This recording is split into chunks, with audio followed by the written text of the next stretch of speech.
Canlı.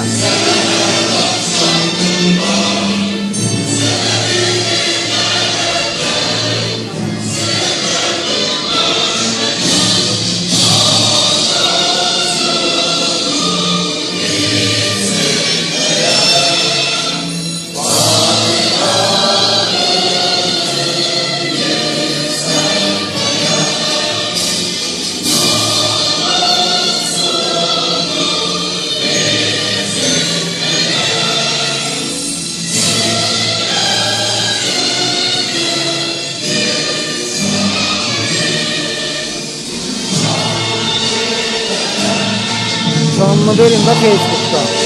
Kanal olmuşsa ben canlı verirəm burada. Kanal olmuşsa paylaş.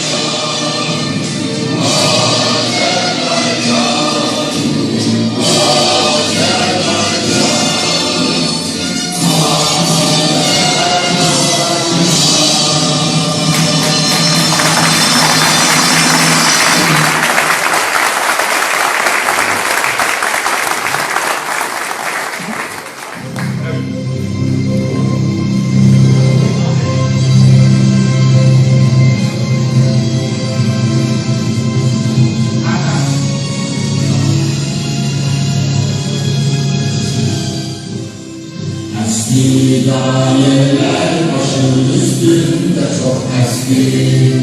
Eski dayeler senin hak yolun eski. Böyle yaxşı. Tezdən gedib böyle canlı gedir. Bakış sayı 30-40'dan. Hələ ki, getsə qalacaq, yox ki, getsə qalacaq. Burası indi qalasın şəkilləri paylaşır, zaman verirsən.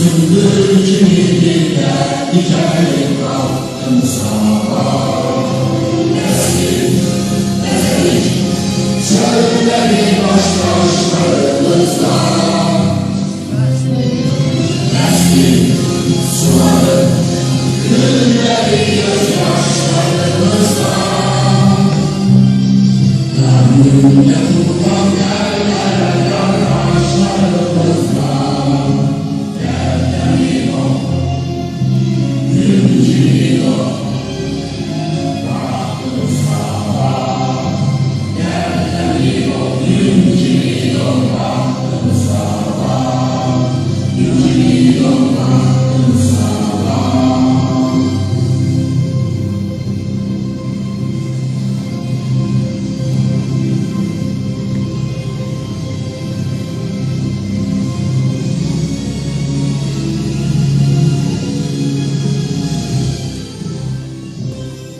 Dünyanın bir yolunda olacaktır.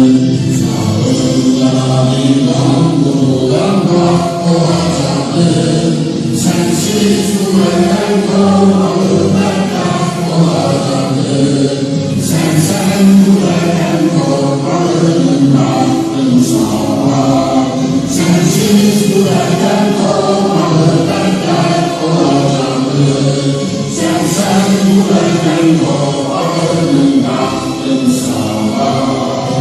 Nesli, ezeli, söyleri baştaşlarımızla. Nesli, suları, gülleri gözyaşlarımızla. Gönlümde tutan ellere kardeşlerimizla.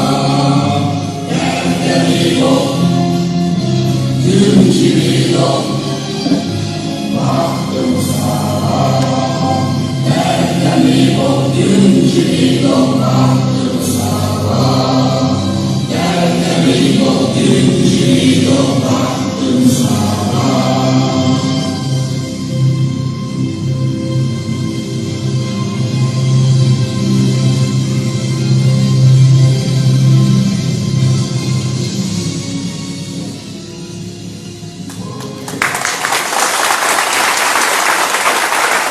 Teşekkür ederim Hamza. Çok sağ olun. Biraz çəkdi çünkü hem devletimizin himni hem de bugünkü tədbir təşkilatçısı olan müsabatın himni beraber səslənməliydi. Ben təklif edirəm ki, bu yaxınlarda baxın, həyatını dəyişmiş, ədilət olsunuz, Könül xanımı bir dəqiqə. Bəli, mən bu toplantının ilk öncə hazırlanmasında zəhməti çəkən, bizə yardımcı olan, kömək edən bütün dostlara təşəkkür etmək istəyirəm.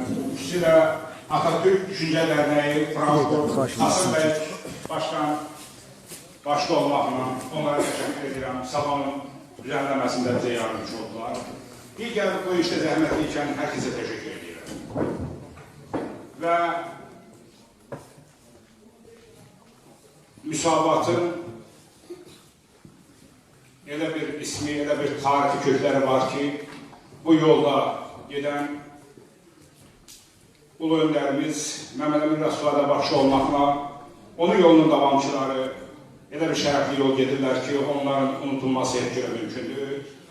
Ona görə mən bu yolda Azərbaycanın müstəqilliyi, bütövlüyü uğrunda mübarizə aparıb, həyatlarını qaybedən bütün insanlarımızı yad eləmək üçün Könül Turan Türk başlı olmaqla bu yaxınlarda itirdik. Bütün qadınlarımıza bir örnek. O başlı olmadan bütün onların xatirəsini çok kısaca bir sükutla yad etməyi xahiş edirəm.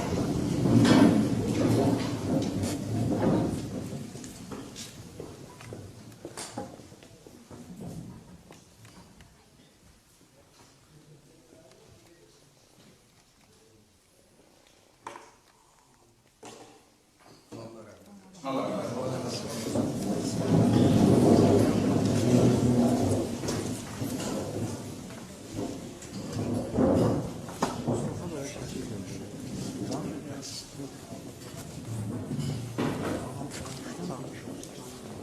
Bugünkü toplantıya yaxından uzaqdan gələn hər kəsi salamlayıram. Amma çox uzaq yollar məsafə qət edib. Bugün bu günümüzə sahib olmaq üçün, Azərbaycanın müstəqilliyini əldə edə bilməsi üçün bu günləri canlı bir şahidimiz və o müstəqilliyə imza atan istiqlalçı millət vəkilimiz, Müsavat Partiyasının başkanı Arif bəy alqışlayırım.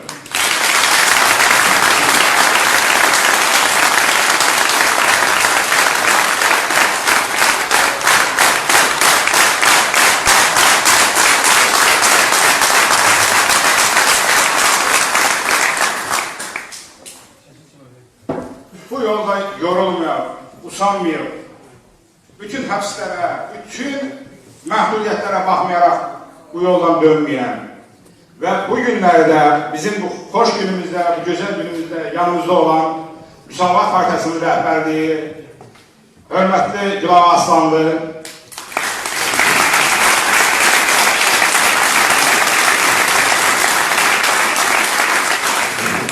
həbslərlə sanki bir tarih yazmış Yadigar bəy, Yadigar tərəfə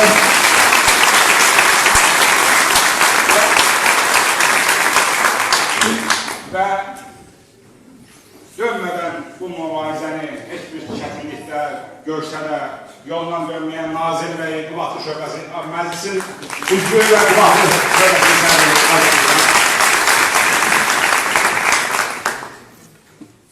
və uzaqdan başqa ölkələrdən, Hollandiyadan, İsveçrədən, Belçikadan çox dəyərli insanlarımız burada.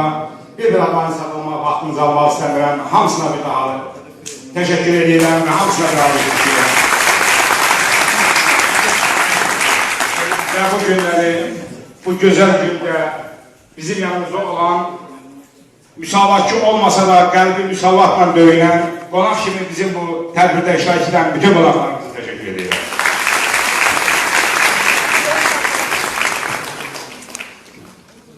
Dostlar, bu təşkilatın Avropada formalaşması üçün uzun illərdir Avropada yaşayan müxalifət, daha doğrusu müsavatçılar çox əziyyət çəkdilər, çox yollar keçdilər.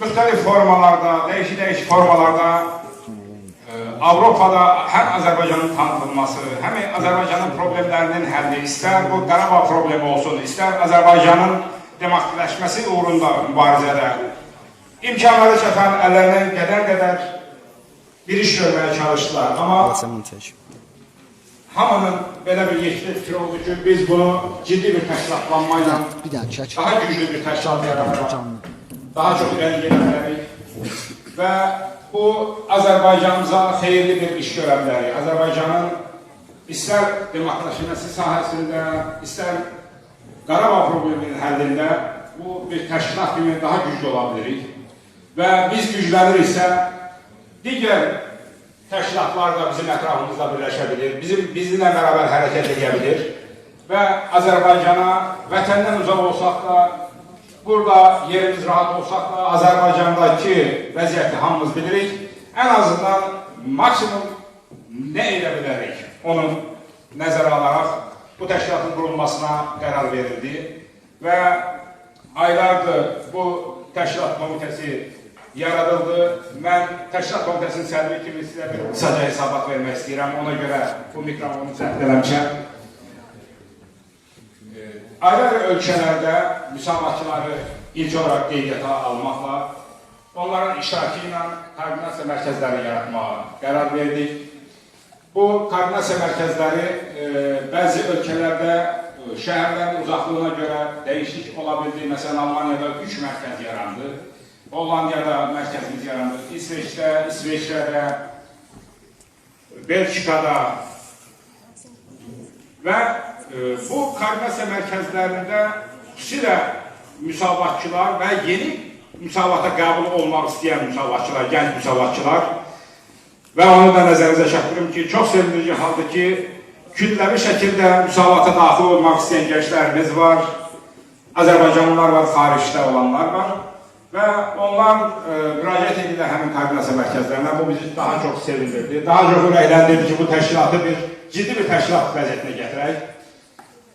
Ona görə bu koordinasiya mərkəzlərini birləşdirərək Avropa Koordinasiya Mərkəzi qurmaq üçün bu günləri bir aradayıq. Bu ölkələrdə yaranan təşkilatlar, daha doğrusu özəklər, mərkəzlər bu günləri bütövlükdə iştirak edə bilmədilər. Çünki müəyyən səbəblərdən çox uzaq düşənləri də var idi. Bəziləri də məsləhət bildilər ki, bəlli bir qrupla təmsil olunsunlar. Və bugün çox şükürlər olsun ki, bu böyük salonumuz demək olar ki, doluqdur. Və mən hesab edirəm ki, bu görülən işlərin son bir neçə ay içində bu AKM-in təşkilatlanması üçün görülən işlərin nəticəsidir. Yerlərdə, ölkələrdə dostlarımızın zəhmətinin nəticəsidir ki, bu günləri bura toplaşa bilmişik. Və əlimizdən gələn bu təşkilatı bir struktur, müsavat rəhbərliyinin də razılaşdıraraq bir strukturlarını təsdiq eləmək və ciddi bir təşkilat kimi fəaliyyət göstərə bilmək üçün bunu dövlətdə qeydiyyatdan keçirmək üçün müraciət elədik. Almaniya Ali Məhkəməsindən təsdiq olundu, bu təşkilat rəsmən qeydiyyatdan keçdi və artıq bir rəsmi təşkilat kimi fəaliyyət göstərə bilirik. Sizlərin hər biriniz artıq rəsmi fəaliyyət göstərə bilirsiniz müsavat adından. Və bu günləri də onun əsas strukturlarının təsdiqi, rəhbərliyinin müəyyənləşdirilməsi, seçilməsi və onların təsdiqi bir sürü gündəliyimiz olacaqdır. Mən o barədə məlumat vermək istəmirəm. Qısaca olaraq təşkilat komitəsi olaraq görəcəyiniz işlər var, gördüyünüz işlər barədə sizə bugünə qədər imkanınız olanları elədik barədə məlumat verdim.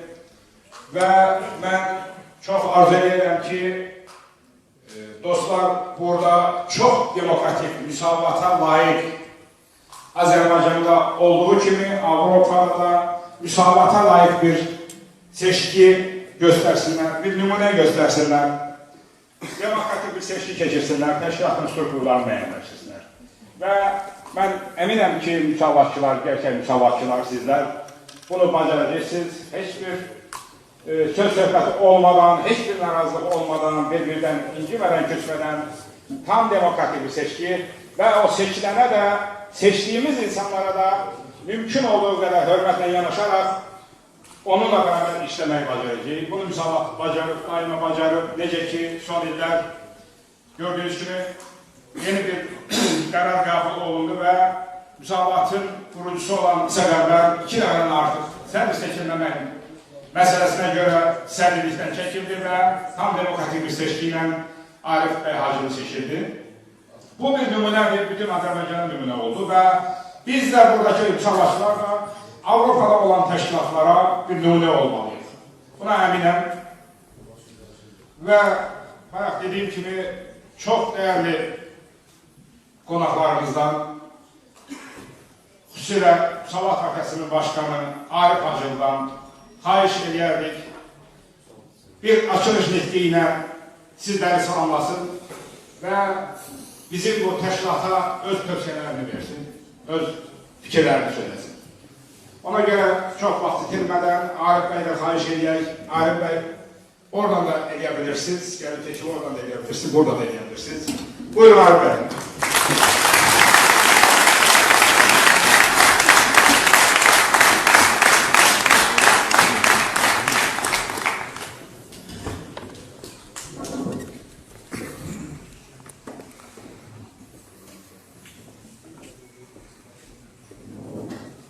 Çox hörmətli xanımlar və bəylər, əziz müsavatçılar, əziz qonaqlar.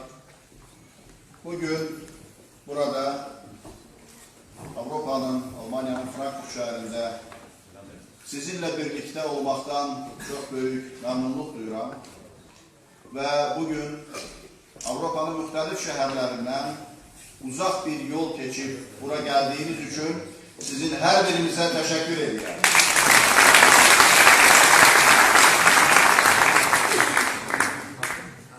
Çox hörmətli xanımlar və bəylər, bilirsiniz ki, Müsavat Partiyası Azərbaycanda çox uzun bir yol keçmiş, çox çətin bir yol keçmiş təşkilatdır. Müsavat Partiyası 1911-ci ildə yaradılıb. Müsavat Partiyasının qurucusu Məhəmməd Əmin Rəsulzadə və onun silahdaşlarıdır. Bu partiya 1917-ci ildən etibarən güclənməyə başladı. Müsavat Partiyası 1917-ci ildə artıq bütün Azərbaycan ərazisində strukturlara malik olan, bütün Rusiya imperiyası ərazisində tanınan bir partiyaya çevrilmişdir. Rusiyada baş verən Oktyabr çevrilişindən əvvəl 1917-ci ildə Məhəmməd Əmin Rəsulzadə artıq Ümumrusiya müsəlmanlarının, Ümumrusiya türklərinin keçirdiyi qurultayda Rusiya imperiyası daxilinə aid olan xalqların siyasi muxtariyyəti məsələsini qaldırmışdır. Azərbaycanın müstəqillik ideyasını Azərbaycan ərazisində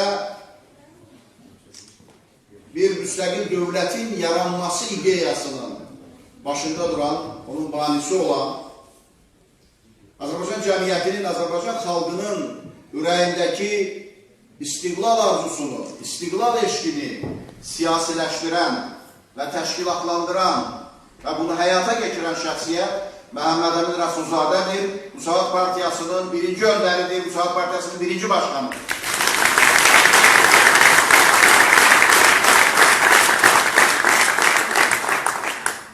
Hörmətli xanımlar və bəylər, Azərbaycan xalqı hələ 20-ci əsrin əvvəlində şərqdə ilk demokratik cümhuriyyət yaratmağa nail olur.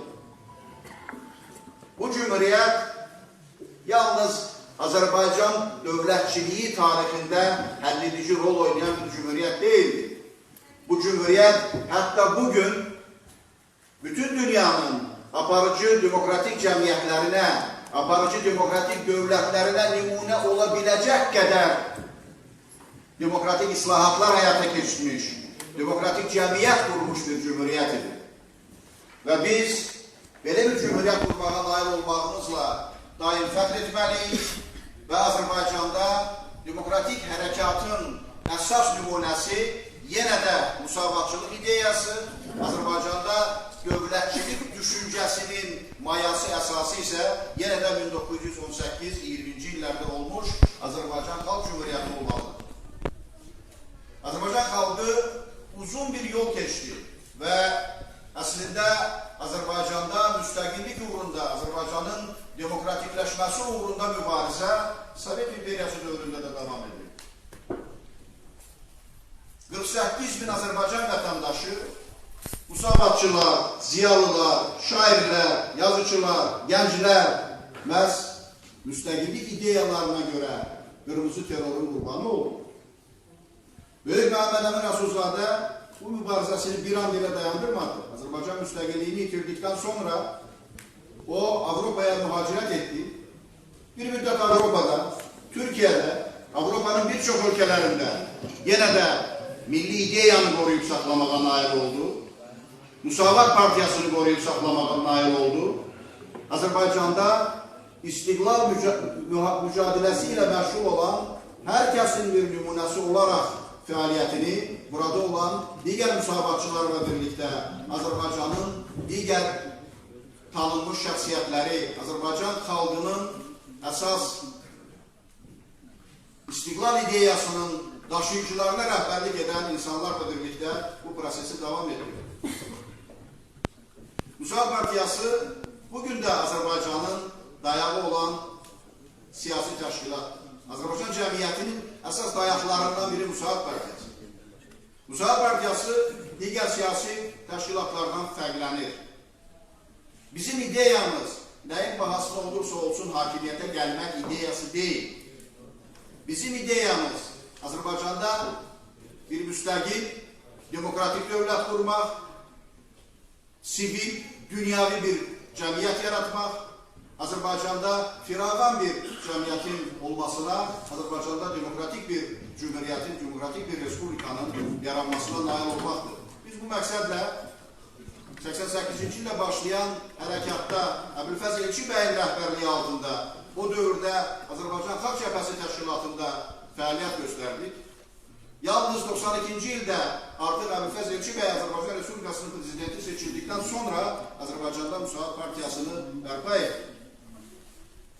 Müsavat Partiyasının bərpa olunması prosesində başda Müsavat Partiyasının 5-ci başkanı İsa Qəmbər olmaqla o dövrdə müstəqil Azərbaycan deputat blokuna daxil olan bir çox siyasətçilər, Xalq Cəbhəsinin bir çox yerli təşkilatlarının rəhbərləri, Azərbaycan Xalq Hərəkatının bir çox iştirakçıları bu prosesə qoşuldu və biz qısa müddətdə Azərbaycanda qüdrətli bir Müsavat Partiyasını yaratmağa nail oldu. Müsavat Partiyasının tarixində mühüm dövrlərdən biri məhz son illərdə baş verən proseslərdir. Bilirsiniz ki, 2014-cü ildə Müsavat Partiyasının qurultayı keçirildi və Müsavat Partiyasının 8-ci qurultayında Müsavat Partiyasını yeni bir sınaq gözləyirdi. Azərbaycanda prezidentin 2 dəfədən artıq seçilməsinə qadağa qoyan müddəa referendum vasitəsilə aradan qaldırılmışdı. Elə bir vəziyyət yaranmışdı ki, baş prokuror, ombudsman, hətta Mətbuat Şurasının sədri bu müddəadan imtina etmişdi və onlar hamısı öz fəaliyyətini ömürlük davam etdirmək barədə qanuni yollarla olmayan və saxta seçkilər vasitəsilə və ya hakimiyyətin zorakılığı vasitəsilə dəyişikliklər etmişdilər. Bir çoxları Müsavat Partiyasının da belə dəyişikliklər edəcəyini gözləyirdi. Ancaq belə olmadı. Yəni, Müsavat Partiyasında qadın olunmuş bir nəfərin 2 dəfədən artıq başkan seçilməsinə qoyulan qadağaya əməl olundu. Bu, Azərbaycan tarixində bir ilk nümunə idi. Azərbaycanda ilk dəfə siyasi partiyaların daxilində partiyanın başkanının seçilməsi təbliğat əvvəlcədən namizədlərinin irəli sürülməsi ilə təbliğat kampaniyasının da təşkil olunması yolu ilə həyata keçirilir. İlk dəfə olaraq seçkini paritet əsaslarla formalaşmış seçki komissiyaları həyata keçirilir. Belə bir fikir səsləndirirdilər ki, bu cür olması, yəni dəyişikliyin baş verməsi, başkanın dəyişməsi, yeni adamların Müsavat Partiyasının rəhbərliyinə gəlməsi, kimlərinsə bu seçkilərin nəticələrindən narazı qalması Müsavat Partiyasının zəifləməsinə səbəb olacaq. Ancaq mən tam məsuliyyətimlə deyirəm. Müsavat Partiyası hal-hazırda 2014-cü ildə olduğundan daha güclü bir siyasi təşkilatdır. Müsavat Partiyasında bütün məsələlər klasik partiya sisteminə uyğun olaraq həll olunur. Müsavat Partiyasının rəhbərliyinə yalnız başkan yox, bir çox yeni adamlar gəlir. Müsavat Partiyasının strukturları öz daimi fəaliyyətini nəhayət qurultay ərəfəsi olan böhrandan çıxaraq normal şəkildə bərpa etməyə nail olur. Müsavat Partiyasının özünün mətbuat işini, internet üzərindən təbliğat işini, təşkilati işini, təbliğat işini yenidən qurmağa və yeni adamların bu strukturların başına gəlməsini təmin etməklə təşkilati işin daha da yaxşılaşmasına nail olur. Müsavat Partiyası 2015-ci ildə keçirən parlament seçkilərinin birinci mərhələsində bu prosesdə iştirak etdi. Bir çoxları bizim bu seçkilərdə iştirakımıza görə bizi tənqid ateşinə tuturdular və güya bizim siyasi cəhətdən düzgün olmayan istiqamətli olduğumuzu bəyan etməyə çalışıyorlar. Bu çətin bir dövr idi, çətin bir zaman idi. Bir tərəfdən hakimiyyətin baskısı, digər tərəfdən müxalifətdə olan digər siyasi qüvvələrin seçkilərdə iştirakı güya xəyanət olması kimi dəyərləndirdiyi bir məqamda biz 72 seçki dairəsindən namizədlərimizi iləri sürməyə nail olduq. Heç bir resurs olmadan, yalnız insanlarımızın, partiya üzvlərimizin, təşkilatlarımızın fədakarlığı hesabına, yalnız seçki üzrə mütəxəssislərimizin bacarığı və qabiliyyəti hesabına, heç bir maliyyə imkanları olmadan, heç bir başqa dəstək olmadan biz 72 seçki dairəsindən, yəni Azərbaycanda mövcud olan seçki dairələrinin əksəriyyətindən öz namizədlərimizi irəli sürməyə nail oldu. Seçki kampaniyasının son mərhələsində seçkilərə yalnız bir həftə qalmış biz seçki kampaniyasından çıxmaqla bütün dünyanın diqqətini Azərbaycanda keçirilən saxta seçkilərə yönəltməyə nail oldu. Halbuki, ümumiyyətlə Azərbaycanda keçirilən seçkilər barədə heç bir söhbət yox idi. Beynəlxalq müşahidəçilər bu seçkilərə gəlməmişdi.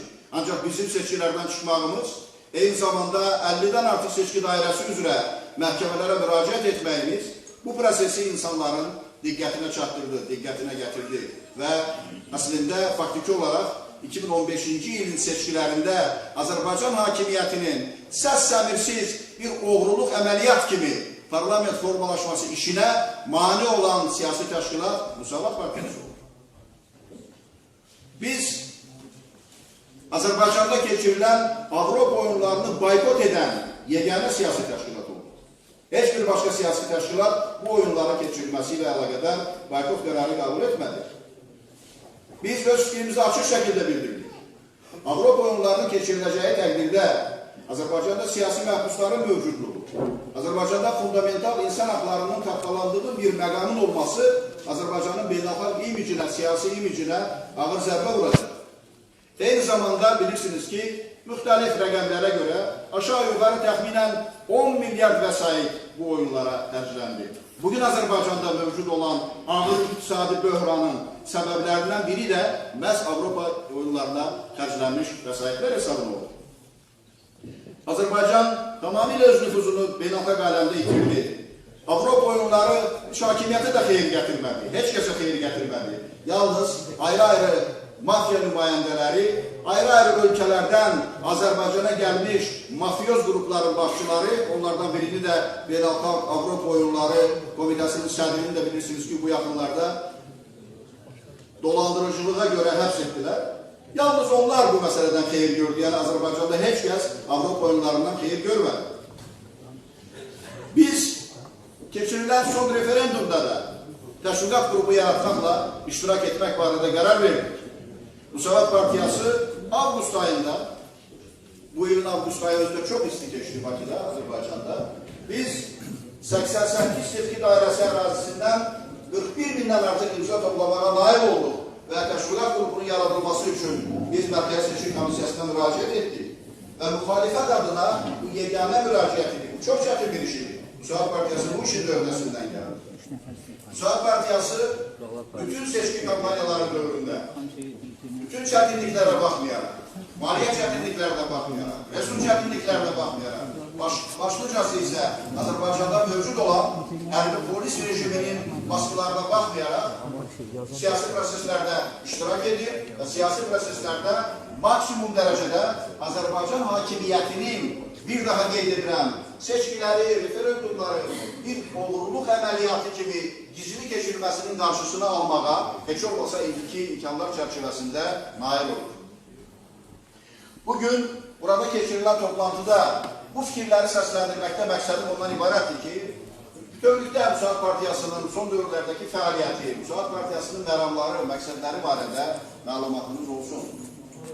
Müsavat Partiyası digər partiyalardan fərqlənir. Azərbaycanda administrativ resursa əsaslanan Yeni Azərbaycan Partiyası mövcuddur. Amma Yeni Azərbaycan Partiyasının partiya adına uyğun olan heç bir fəaliyyəti yoxdur. Yeni Azərbaycan Partiyası nə daxildə gedən proseslərə heç bir münasibət bildirmir, nə xaricdə gedən proseslərə heç bir münasibət bildirmir.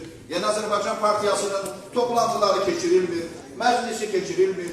Yeni Azərbaycan Partiyasının hansısa məsələ ilə əlaqədar hər hansı bir siyasi mövqeyi ortalıqda yoxdur. Bu sadəcə olaraq hakimiyyətdə olanların təzyiq qrupu kimi fəaliyyət göstərən bir təşkilatdır. Bu adamları o toplayıblar ki, Azərbaycanda demokratik seçkilərin keçirilməsinə mane olsunlar, seçkilərin saxtalaşdırılmasına yardım etsinlər, Azərbaycanda müxalifətin normal fəaliyyətinə maneçilik törətsinlər. Bir sıra digər partiyalarda var ki, struktur fəaliyyəti ilə məşğul olmaq üçün həm hakimiyyətlər tərəfindən yaradılmış çətinliklər, həm də məncə apardıqları təşkilati işin düzgün olmaması nəticəsindən bütün respublika ərazisində bir təşkilat strukturu kimi fəaliyyət göstərmək imkanlarını itiriblər. Təbii ki, burada ilk növbədə Azərbaycan hakimiyyətinin də baskısını nəzərə almaq lazımdır.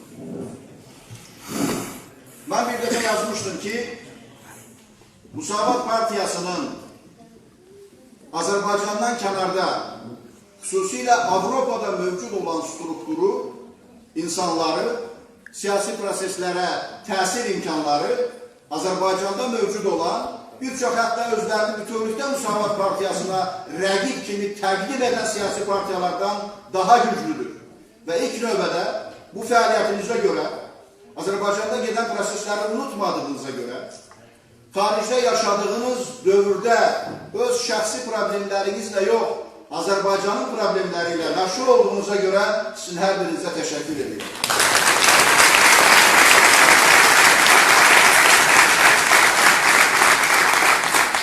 Hörmətli xanımlar və bəylər, Böyük Məhəmməd Əmin Rəsulzadə xaricdə mövcud olan fəalların Azərbaycanın daxilində gedən proseslərə təsir imkanlarına xüsusi əhəmiyyət verir.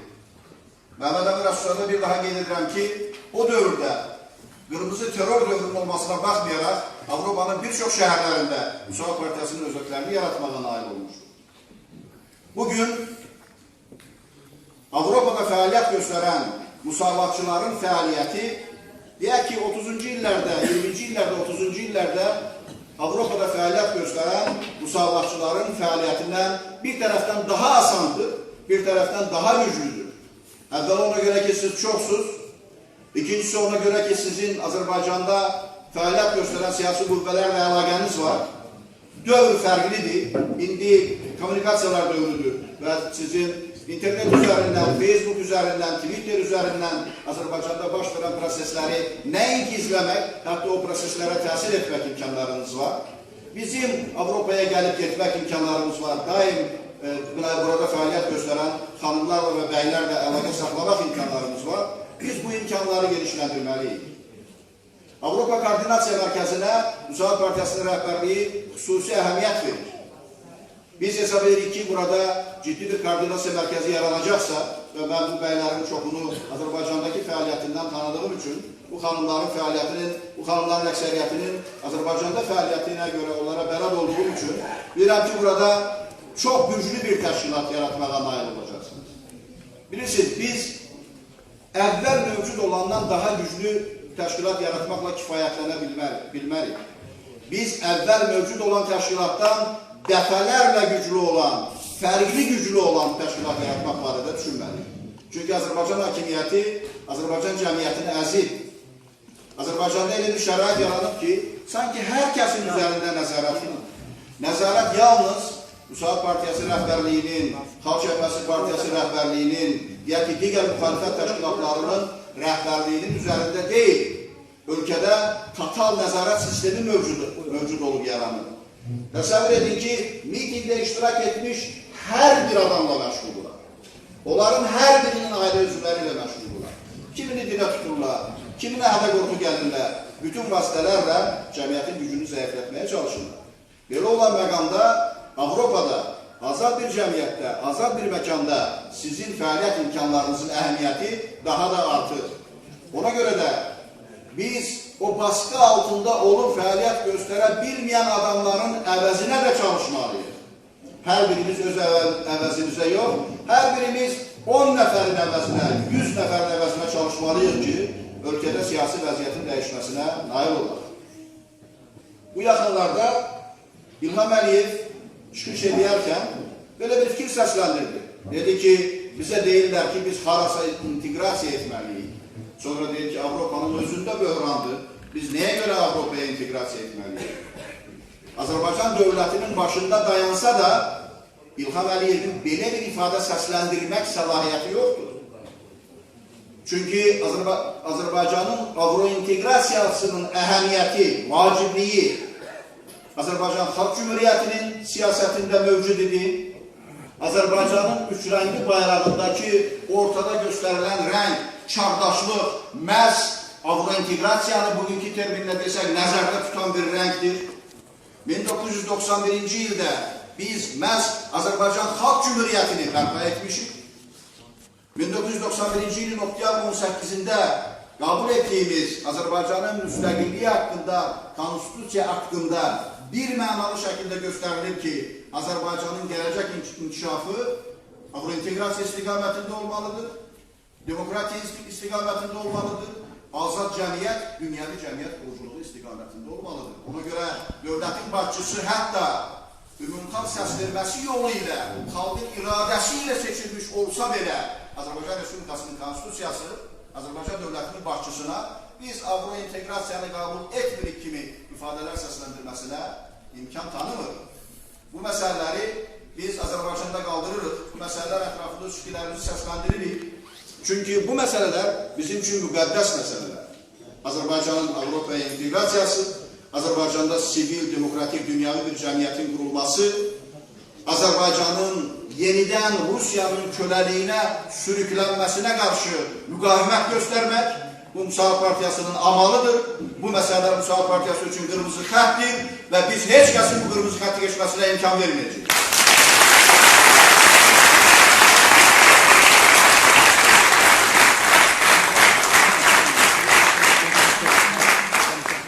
Hörmətli xanımlar və bəylər, bilirsiniz ki, yaxınlarda Azərbaycanda referendum keçirir. Bu günlərdə İlham Əliyev bildirdi ki, onun növbədənkənar prezident seçkiləri keçirmək barədə, növbədənkənar parlament seçkiləri keçirmək barədə bir düşüncəsi yoxdur. Sadə sual ortaya çıxır. Onda bu referendum nəyə lazımdır? Nə üçün barədə bu referendum keçirilir? Əmin olun, bu referendum təkcə onların işlərinin yaxşı getməsi üçün, yəni bundan sonraki işlərinin qaydalara düşməsi üçün deyil, bu referendum həm də hakimiyyətin özünün çətin vəziyyətdə olduğunun göstəricisidir. Yəni İlham Əliyev də bu referendumun müəllifi olan, onun ətrafında olan adamlarla 2018-ci ildə keçirilən prezident seçkilərini, deyək ki, 2013-cü ildə, 2008-ci ildə, 2003-cü ildə keçirilən prezident seçkiləri kimi saxtalaşdıra bilməyəcəkləri ehtimalları barədə düşünürlər. Ona görə növbədənkənar prezident seçkiləri keçirmək müddəasını daxil etməklə o maddəni konstitusiyaya saldılar ki, belə bir force-major şəraiti yaranarsa, o maddədən istifadə etsinlər. Amma siz bilirsiniz, cəmiyyət ayağa qalxanda, cəmiyyət hərəkət eləyəndə konstitusiyaya yazılmış maddələr, nə bilim, hansısa saxta referendumlar vasitəsilə qəbul olunan qərarlar, qəbul olunan qanunlar işləmir, onların heç bir əhəmiyyəti olmur. Xalqın iradəsi qarşısında heç kəs dayana bilmir. Azərbaycan cəmiyyəti haqqında pis fikrə düşmək lazım deyil.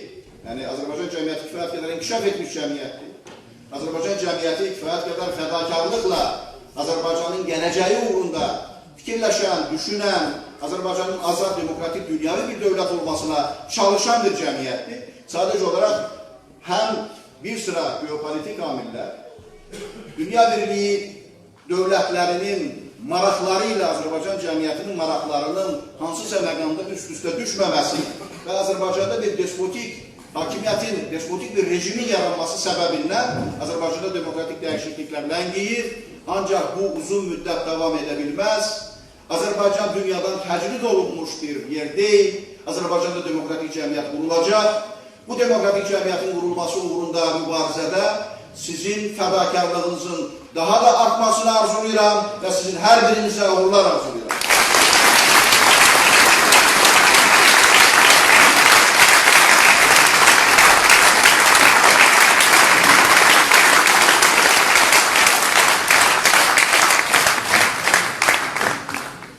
Çok teşekkür ederim değerli başkanım. Oradan güzel bir çıkış oldu. Avrupa'da yaşayan savaşçıların çok ihtiyacı var bu cür görüşlere. Ben elə bilirəm ki, təşkilatlanandan sonra tez-tez davamlı görüşlərimiz olacaktır.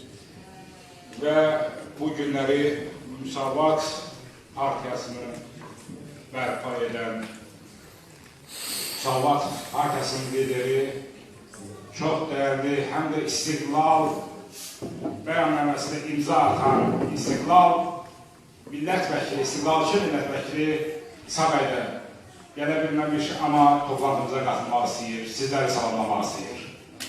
Və çox məmnuniyyətlə İsa bəy dinləyir.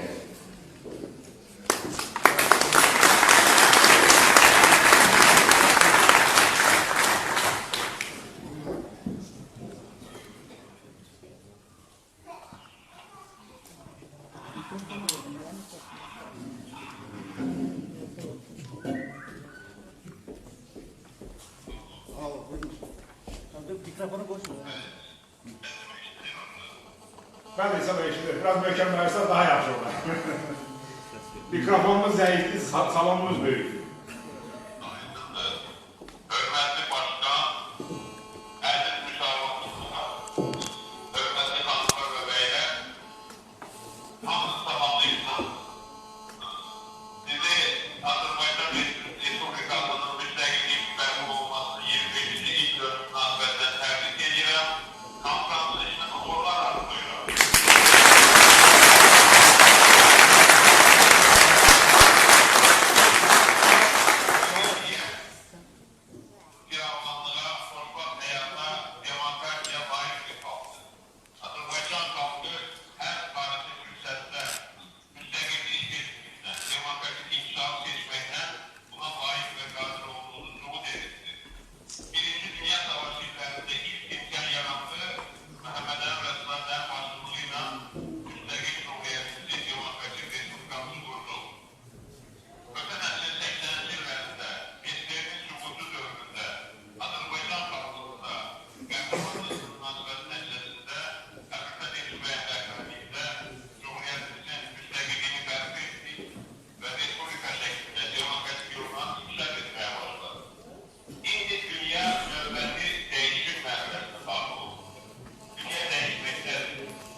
konferansımıza bütün iştirakçılara ben kısa veyahut da teşekkürümüzü bildirək ki, çox telefonla da olsa katıldı ve çok güzel sözlerini dedi.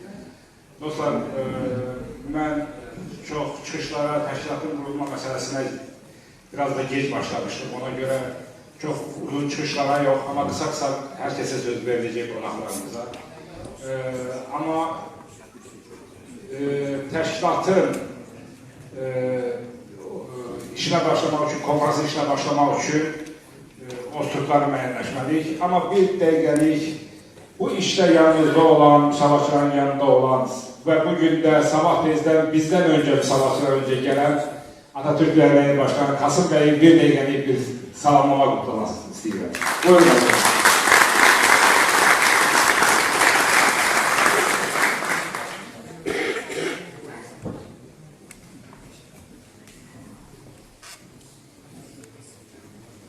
İlhan Bey çok naziksiniz, çok teşekkür ederim. Sağ ol. Sayın Başkan, değerli misafirler, saygıdeğer hanımefendiler ve konuklar, bugün Frankfurt'a hoş geldiniz. Ben 41 yıldan beri Frankfurt'ta yaşıyorum. Onun için Frankfurt'u doğduğum kentten daha iyi biliyorum. Biz Atatürkçüler, Azerbaycan meselesinde çok titiz davranan, düşünen bir örgütlenme içerisindeyiz. Çünkü Avrupa'daki Atatürkçü Düşünce Dernekleri Birliği Ermeni meselesinde biliyorsunuz eğer takip etmişsiniz 2005 yılından 2015 yılına kadar çok önemli bir mevzi elde etti ve Ermeni meselesi üzerine Sayın Doğu Perinçek'in İsviçre davası ve bugün Ermeni meselesi Türkler tarafından tarihin çöplüğüne atılmıştır.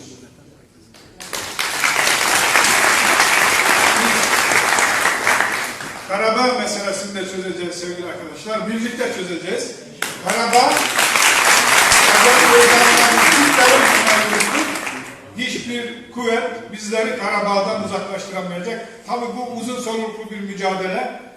Bizler hiçbir zaman şöven, ırkçı davranmadan bütün dünyadaki insanlarla kardeşçe yaşamanın yolunu öğrenmeliyiz ve siyasi geleneklerimize uygun politikalar geliştirerek, çevremizdeki ülkelerle de kardeşliğimizi geliştirerek, önümüzü görerek politika yapmak durumundayız. Azerbaycan bizim için çok önemli. Biz iki devlet, bir milletiz. Hepinize çok teşekkür ediyorum. Hoş geldiniz. Bundan sonra da Avrupa Atatürkçü Düşünce Dernekleri Birliği olarak her zaman yanınızda yer alacağız ve görev istiyoruz sizlerden arkadaşlar. Hoş geldiniz.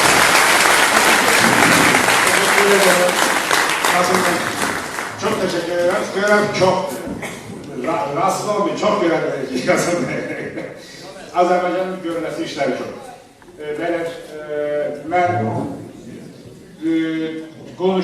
danışması çok değerli qonaqlarımız hem Bakıdan gelen rəhbərlikdən var, hem burada qonaqlarımızın içindən söz demək istəyirəm ama biraz gecikmə getdiyi yerə mən təşkilat məsələsinə geçmək istəyirəm və xahiş edirəm bu konferansımızı idarə etmək üçün bir sədrlər və yaxud sədrlər və katiblər seçilsin, təkliflərinizi verin, xahiş edirəm qısa şəkildə bu məsələni həll edək ki, vaxt itirməyək. Yafəz bəy. Eldəniz bəy. Əvvəl sayın müəyyən. Sədaqətin sayın müəyyən edir də. Sədaqətin sayın necə istəyirsiniz? 2 olsun, 2 daha uygun. Fərq eləmiş. Ha. 3 nəfərik. Bu çox böyük toplantı olur. Sağ olun.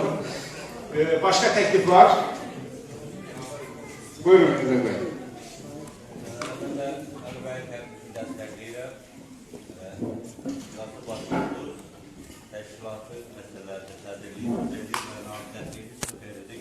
Ben heç oturmayayım deyirsiniz. Teşekkür edirəm. Yox. Hər şeydə olduğu kimi biz əvvəlcədən də dedik ki, tam müsavata layiq demokratik bir iş görmək istəyir. O yüzden burada 2-3 namizət verildi, səhv eləmirəmsə, 3 namizət verildi. Əvvəl bəy namizətliyi geri götürür. Amma mən təklif edeyim, mən də bir haqqım varsa, mən təklif edirəm ki, elə o təklif olunan iki dostumuz ikisi də bu məclis biraz ağır olacaqdı və vaxtımız da çox azdır. Hər ikisini idarə eləsinlər, xahiş edirəm.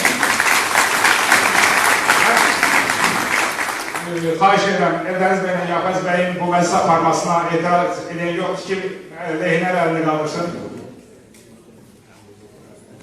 Etiraz edən yoxdur.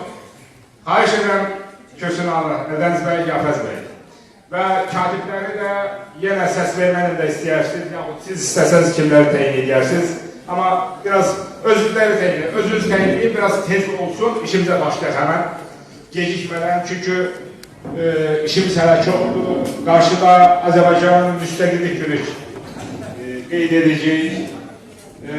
Əlavə bugün əsasən müsafirlərimiz də daxil olmaqla əsasən müsafirçilər iştirak edir. Günortadan sonra müsafirlərimizin sayı 2 qatına arta bilər. Çünki Azərbaycan müstəqillik gününə çox qonaqlarımız dəvət olmasa da çox, amma bilirəm ki, gəlmək istəyir, Kölündən keçən çox olacaq və ola bilsin ki, çox adam gəlsin. Ona görə o tədbirdə vaxtları. Buyurun sədrlər, söz verin.